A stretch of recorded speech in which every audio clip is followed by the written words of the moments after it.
के जीएस के इस धमाकेदार सेशन में आपका स्वागत। ये सीजीएल की क्लासें चल रही हैं और इनमें मैं करवाने वाला हूँ सीजीएल के जीके जीएस के क्वेश्चन प्रीवियस ईयर। तो पहला क्वेश्चन है अपना, दक्षिण अमेरिका की अमेजन द्रोणी के भूमध्य रेखीय वनों को क्या कहा जाता है? देखिए, टुंड्रा प्रदेश, टुंड्रा ये बर्फीले इलाकों में पाई जाने वाली वन हैं। लेकिन शैलवास वन भूमध्य रेखीय जलवायु के वनों में पाए जाते हैं। टैगा पर्वतीय क्षेत्रों में पाए जाते हैं। पंपास दक्षिण अमेरिका के घास के मैदान पर। तो ऑप्शन नंबर हमारा ए सही होगा। ठीक है, अगला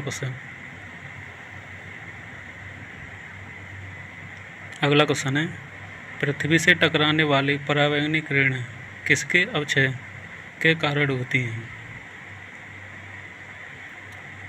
तो इसका आंसर होगा ओजोन। ओजोन O3 हमें परावैंगनी किरणों से बचाती है, इसके कारण वह लौट जाती हैं। ठीक है, अगला क्वेश्चन है, उस खाद्य फसल का नाम बताइए जो भारत में सबसे अधिक उपजाई जाती है। कौन सी है? चावल की खेती भारत में। देखिए, चावल की खेती की अगर बात की जाए तो पश्चिम बंगाल पहले स्थान पर है, बंगाल। लेकिन धान का कटोरा छत्तीसगढ़ को कहा जाता है। छत्तीसगढ़ को कहा जाता है धान का कटोरा। ठीक है, अगला क्वेश्चन, भारत में कौन सा राज्य नर्मदा नदी की घाटी का हिस्सा नहीं है? ठीक है, तो भारत का कौन सा राज्य है जो नर्मदा नदी का घाटी का हिस्सा नहीं है? वो हमारा है राजस्थान से होकर नर्मदा नदी नहीं बहती। देखिए, नर्मदा नदी पश्चिम की ओर बहने वाली सबसे लंबी नदी है, पश्चिम की ओर बहने वाली।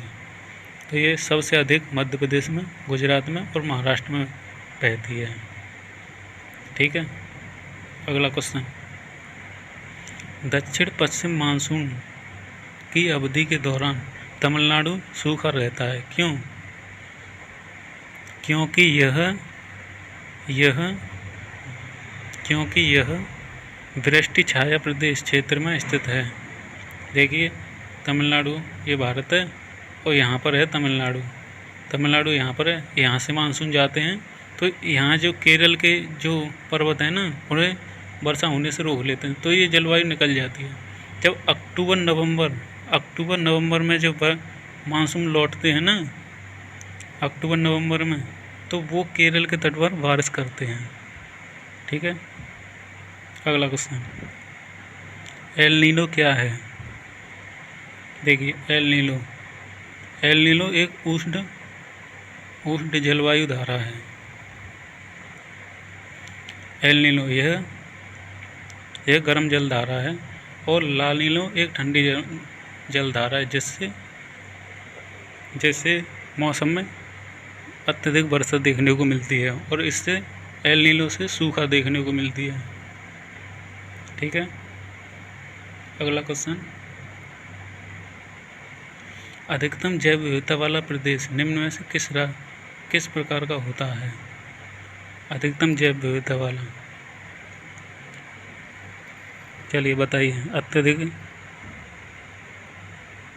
जैव विविधता वाला, तो अत्यधिक जैव विविधता वाला प्रदेश होगा अपना उष्णकटिबंधीय प्रदेश। अत्यधिक जैव विविधता पाई जाती है क्योंकि वहाँ पर वर्षा अत्यधिक होती है और इसीलिए वहाँ पर विभिन्न तरह की जनजाति पाई जाती हैं, जलवायु जनजाति पाई जाती हैं। चलिए, अगला क्वेश्चन, पूर्व से पश्चिम की ओर परिक्रमा लगाने वाले ग्रह का नाम बताइए। देखिए पूर्व से पश्चिम की ओर।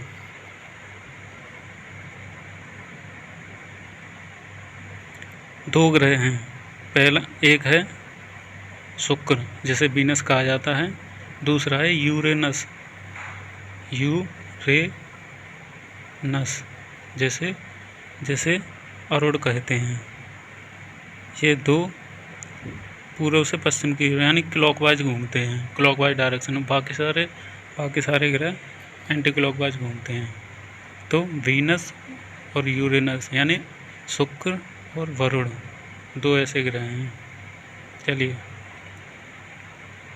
भारत में ब्रिटिश भूराज्य प्रणाली का निम्न में से अत्यधिक लाभ है। अत्यधिक लाभ था जमींदारी, जमींदारी बताई ही तो थी। जमींदारों से अत्यधिक लाभ है, तो इसका ऑप्शन होगा ए गलत है, जमींदारी इसका सही ऑप्शन होगा जमींदारी। अगला क्वेश्चन है, गर्मदल और नरमदल और गर्मदल के बीच फूट कहाँ और किस वर्ष पड़ी। देखिए याद है वो 1907 का कांग्रेस का अधिवेशन, यहाँ गर्मदल और नरमदल अलग हुए थे।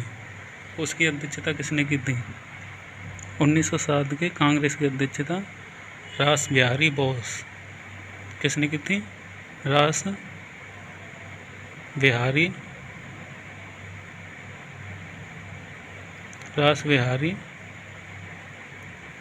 बोस ने। और 1916 में एक हो गए थे।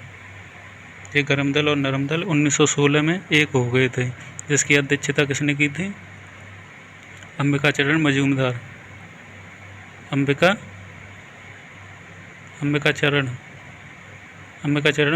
ने की थी।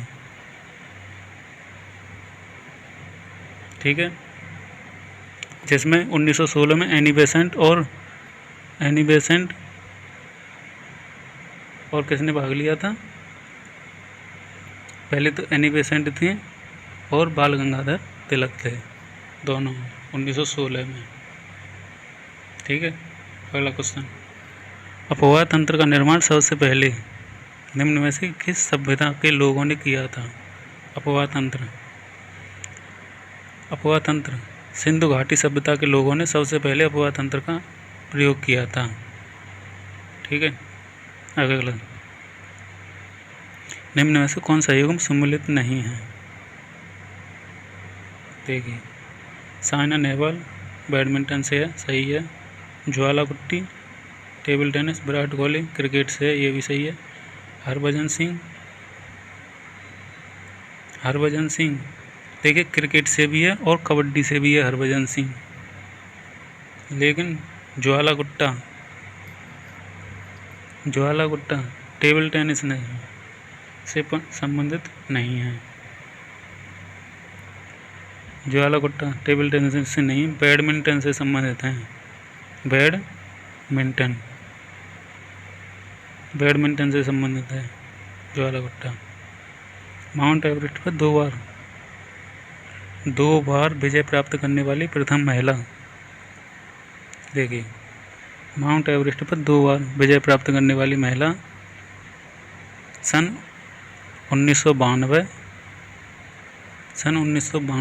और 1993 लगातार, वो हैं अपनी संतोष यादव।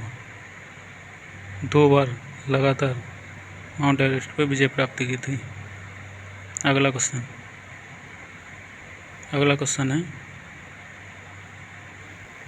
प्रथम ओलंपिक खेल कब आयोजित किए गए। चलिए, प्रथम ओलंपिक खेल 776 में आयोजित किए गए थे। कहाँ पर आयोजित किए गए थे ये कमेंट करके बताइए। और यह भी तो बताइए कि आधुनिक ओलंपिक खेलों का आयोजन कहाँ शुरू हुआ था। आधुनिक ओलंपिक खेलों का आयोजन कहाँ शुरू किया गया था। पंडित भीमसेन जोशी के क्रियाकलाप का क्षेत्र है। भीमसेन जोशी का संबंध किससे है। शास्त्रीय संगीत गायन से। चलिए अगला क्वेश्चन। पुस्तक मिडनाइट चिल्ड्रन किससे संबंधित है? मिडनाइट चिल्ड्रन, यह पुस्तक है मिडनाइट चिल्ड्रन, सलमान रुश्दी से फेमस पुस्तक है। चलिए, किस दिन को अंतर्राष्ट्रीय अहिंसा दिवस के रूप में मनाया जाता है? तो 2 अक्टूबर, जहाँ गांधी जयंती मनाई जाती है वहीं 2 अक्टूबर को अहिंसा दिवस के रूप में मनाया जाता है। 2 अक्टूबर। 5 जून 2007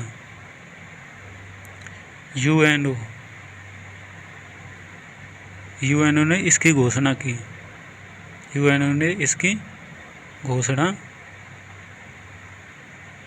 घोषणा की। ठीक है। चलिए अगला क्वेश्चन। कंप्यूटर पर सेव की गई फाइल को फाइंड और लोड करने के लिए निम्न में से किस विकल्प को सेलेक्ट किया जाता है? चलिए, तो इसका कुछ आंसर होगा ओपन कमांड से हम किसी फाइल को सेलेक्ट करते हैं। चलिए अगला क्वेश्चन। माइकोप्लाज्मा जिस रोग से संबंधित है वह निम्न में से किस अवयवों को प्रभावित करता है? माइकोप्लाज्मा, इसकी खोज लुई पास्चर ने की थी। किसने की थी? लुई पास्चर ने की थी माइकोप्लाज्मा की खोज। माइकोप्लाज्मा किसको प्रभावित करता है? श्वसन तंत्र, श्वास संबंधी यानी गले को प्रभावित करता है।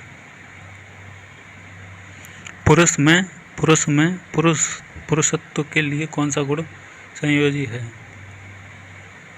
तो पुरुष में पुरुषत्व के लिए XX संयोजी है और फीमेल में XY और ये मेल में। ठीक है। अगला क्वेश्चन। पक्षियों के पंख क्या होते हैं? पक्षियों के पंख क्या होते हैं? तो क्या होते हैं? अंध रूपांतरण या अध्याकर्णी? बताइए।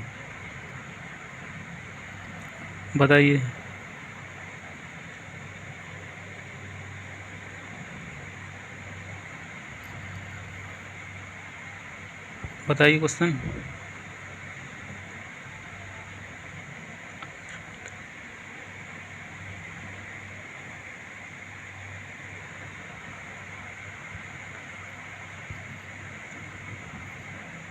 पक्षियों के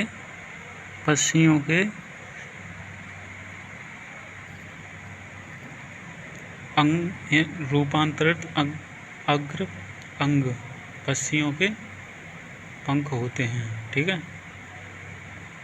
चलिए अगला क्वेश्चन। रसोई गैस एक मिश्रण है। मोस्ट इम्पोर्टेंट क्वेश्चन है। रसोई गैस एक मिश्रण है, किसका है? BP, ब्यूटेन और प्रोपेन का। ठीक है। अगला क्वेश्चन। वाहनों में स्नेहक तेल का प्रयोग किया जाता है। किसके लिए किया जाता है? चलिए, वाहनों में स्नेहक तेल का प्रयोग किया जाता है।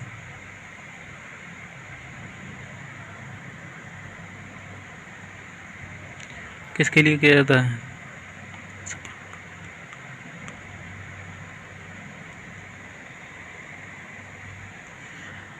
वाहनों में स्नेहक तेल का प्रयोग किया जाता है क्योंकि घर्षण कम करने के लिए।